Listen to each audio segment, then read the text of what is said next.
청년지역방송 그란데TV 김초아입니다. 우리 오늘은 어떻게 하면 사회성향검사에 딱 붙을 수 있는지 한국 HR 진단평가센터 박재림 대표님 모시고 함께하도록 하겠습니다.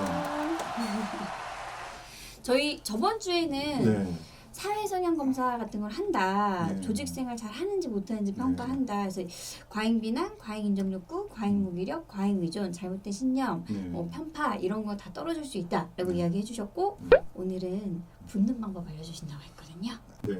그래서 이제 조금 뭐 지난 시간 얘기를 약간만 이제 정리를 하면 흔히 인성검사를 본다라고 할 때 꼭 인성검사에 해당된다. 도전적인 성향인지 뭐 저기 성실한지 이런 것만 파악을 하려고 하는 게 아니라 이 사람이 의존적인가 비난을 굉장히 쉽게 하는 스타일인가 이런 것들을 같이 체크를 한다는 거예요. 그래서 그걸 이제 별도로 이렇게 진단 결과를 뽑아내고 하고 이렇게 하는데 그런 검사지들이 많이 이렇게 개발이 돼 있고 그런 것들을 인성검사를 이제 할 때 같이 해서 이렇게 이제 진단을 하는 가장 큰 목적은 회사의 입장이 돼서 생각을 해보면 일을 잘할 것 같은 사람, 능력 있는 사람을 뽑아야 된다가 물론 중요하지만 그거 이상으로 되게 그런 회사들이 많지는 숫자로 오히려 치면 일을 잘하는 사람 뽑는다 이거보다는 들어오면 안 될 사람 걸러내야지라고 생각하는 회사가 훨씬 더 많아요. 그게 더 쉽지 않을까요? 사실 일 잘하는 거를 파악하기는 좀 어려운 것 같아요. 저희가 뭐 자소서도 보고 외도도 보지만 근데 오히려 그 단계들이 이 사람은 우리 수준이랑 안 맞아서 걸러내는 게 쉽지 않을까 생각이 들어요. 뭐 그런 관점에서 사람을 보는 게 오히려 판단을 내기가 더 쉬울 수도 있죠. 근데 실제로 일을 잘할까 이거는 어떤 요소에 의해서 어떤 요인에 의해서 일을 잘하게 되는가라고 하는 것이 그게 흔히 이제 영향인데 뭐가 그 사람 그 일에 있어서 요구되는 영향인가 이런 거는 사실은 이제 정확하게 검증하기가 쉽지가 않거든요. 그렇기 때문에 이제 약간 영어하는 사람은 도전적이다. 그런데 예전에 한번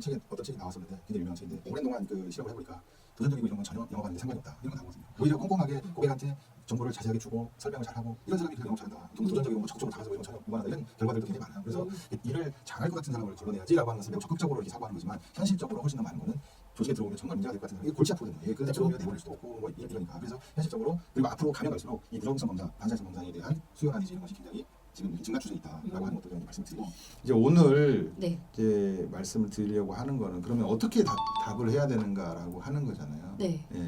사실은 이제 걸러내려고 하는 그거는 뭐 지난 시간에 이렇게 쭉 말씀드렸지만 문항을 가지고 문항을 쭉 봤었지만 그 한 문항에 대해서 매우 그렇다고 해서 걸러지는 게 아닙니다. 그 비난 성향인가 아닌가 이거를 묻는 질문이 최소 세네 개, 일반적으로 5개 정도, 그 다음에 많게는 7개 이렇게 해서 반복적으로 계속 체크를 하는 거죠.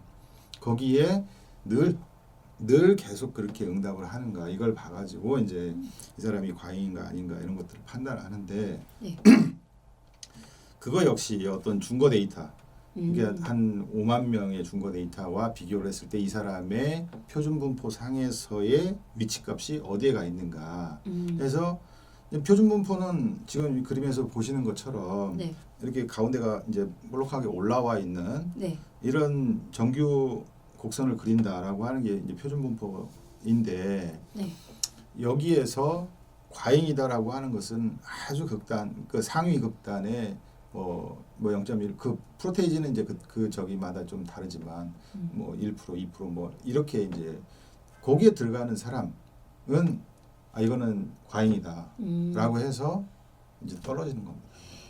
궁금한데요, 대표님. 그러면 위험하잖아요. 매우 그렇다, 매우 아니다 이런 거 위험하니까 다 보통으로. 그러니까 사실은 너무 그렇게 극단적으로 자기를 표출하는 것이 좋지 않을 수가 있어요. 그런데 내가 도전적으로 나를 어필해야지라고 하다 보니까 매우 그렇다, 매우 뭐 이렇게 자꾸 이제 극단값을 이제 하다 보면 사실은 그 이제 이런 0.1% 1% 2% 여기에 들어갈 수도 있는 거죠. 굉장히 그 인성검사 그 시간에 응답하는 사람들의 이 저기를 보면 이게 이제 시험이다라고 생각을 하고 이걸 꼭 맞춰야지 내가 좋은 점수를 받아야지 이렇게 생각을 하고 응답을 하는 것 자체가 이거는 이제 문제가 있는 거고 그렇게 하지 말아야 됩니다라고 저도 그렇게 얘기를 하고 지난 뭐 인성검사 그 편에서도 계속 그런 얘기를 했고 또 많은 그 이제 유튜브에서 그런 이제 콘텐츠를 얘기하시는 분들도 그런 얘기를 하더라고요. 이렇게 보면 그거 다 틀린 얘기가 아니고 맞는 얘기인데 그럼에도 불구하고 그렇게 응답을 하는 사람들이 늘 있는 거죠. 그래서 일단은 이제 여기에 들어가는 아주 극단적인 그 케이스에 들어가는 사람들은 이제 걸러진다. 그러니까 말 그대로 탈락인 거예요. 그거는 탈락이다. 근데 그 어떻게 그러면 그런 것들을 좀 이제 피해가야 되는가라고 하는 것은 기본적으로 응답의 방식은 이제 인성검사 응답 요령하고 기본적으로는 같아요. 그거는 이제 앞선 그 영상을 참고로 해서 보시면 될 것 같은데 네. 뭐 간단히 요약을 하자면 뭔가 이 질문을 갖다 이해하고 네. 예, 그 다음에 나를 좀 알고 거짓으로 응답하지 말고 좀 이렇게 그냥 솔직하게 나를 드러낸다 뭐 이런 정도가 이제 응답하는 기본적인 요령이거든요. 네. 근데 거기에서도 약간이 더 한 단계 더 들어가고 이렇게 응답의 어떤 뭐 방식이나 이런 것들을 말씀을 드리면 그 다른 유튜브 방송에서 그런 그런 설명을 하는 경우가 있더라고요. 이 질문을 보면 딱 아시겠죠? 뭐죠?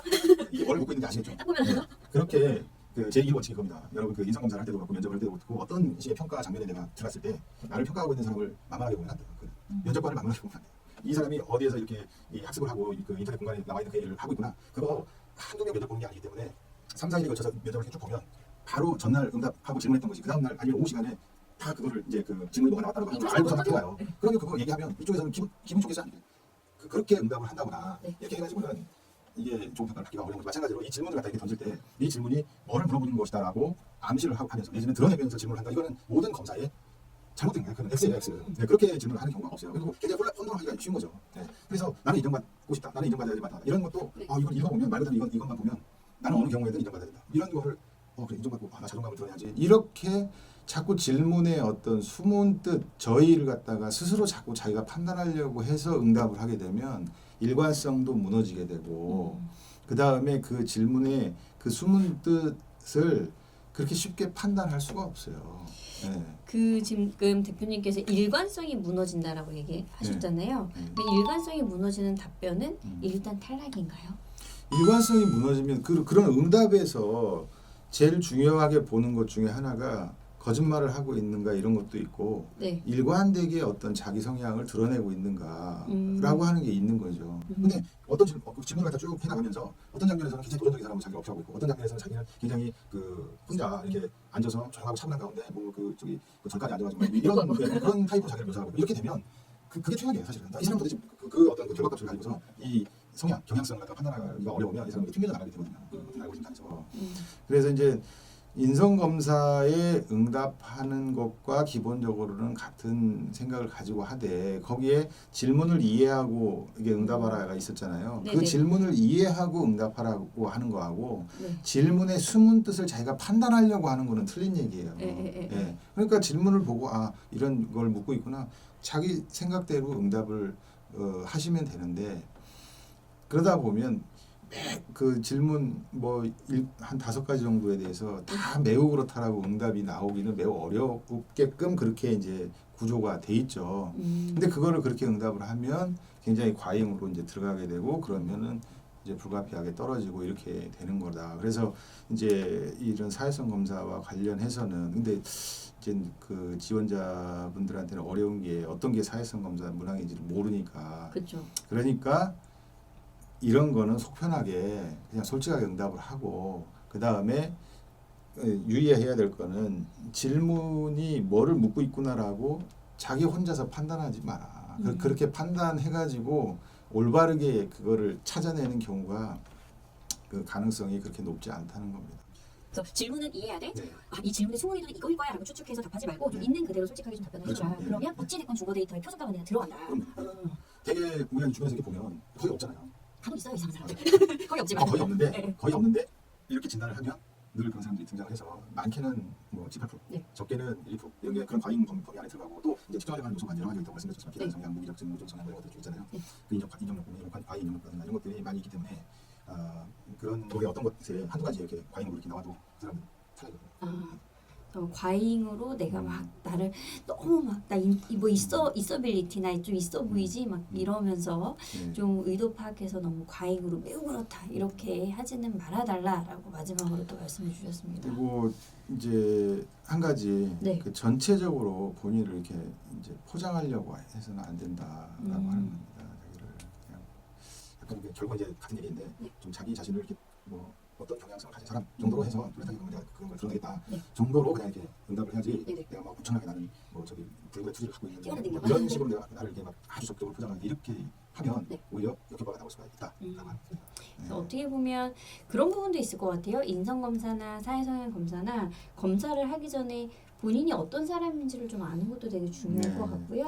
그리고 이런 거를 한두 번 해보는 것도 굉장히 의미가 있어요. 돈 들어가니까 내가 뭐 하라 마라 얘기는 못하겠지만 그거를 이렇게 한 번쯤 해보면 아 이런 형태구나 이랬을 때 이런 정도로 내가 나를 응답을 했을 때 어떤 정도로 이게 표출돼서 나오는구나 라고 하는 거를 이제 알아야 되는. 사실 제일 중요한 거는 상대 비교거든요. 지난번에 이성검사 시간에도 말씀을 드렸지만 우리 아들 95점 맞았는데 아이고 잘했어요. 근데 평균이 98점이야. 그게 뭘 잘해? 그러니까 그런 중복값과 내가 비교를 했을 때 내가 이렇게 드러내는 나의 어떤 성향이 어느 정도 지점에 위치하게 되는가 이런 것들을 이제 뭐 필요하다면 한번 좀 확인해 보는 것도 의미가 있는 거죠. 어떻게 보면 이성검사랑 사회성향검사는 무엇인가를 좀 미리 한번 네. 좀 이렇게 연습을 한번 해보는 것도 좀 좋을 것 같다라고 또 말씀해 주셨습니다. 사실 치료자 입장에서는 뭔가 단계 나를 떨어뜨리기 위한 거 아닌가, 단계 나를 평가하기 위한 거 아닌가 라는 것 때문에 더 좀 나 뛰어난 인재야라는 걸 보여주기 위해서 꾸밀 수밖에 없는데요. 그러는 것보다 있는 그대로의 나를 보여줘라. 우리는 어찌됐건 평균값 안에 다 들어가는 정상인입니다. 정상이라고 해주시고 네, 정상인입니다. 그러니까 두려워하시지 마시고 포장하시지 마시고 있는 그대로 드러내길 바라면서 우리 사회성향검사에서 통과하는 방법 여기에서 마치도록 하겠습니다. 우리 오늘도 수고해주신 박재민 대표님 박수 보내주시고요. 네, 여러분들의 좋아요와 댓글은 우리에게 사랑입니다. 많이 남겨주시고 저도 여기에서 물러나도록 하겠습니다. 수고하셨습니다.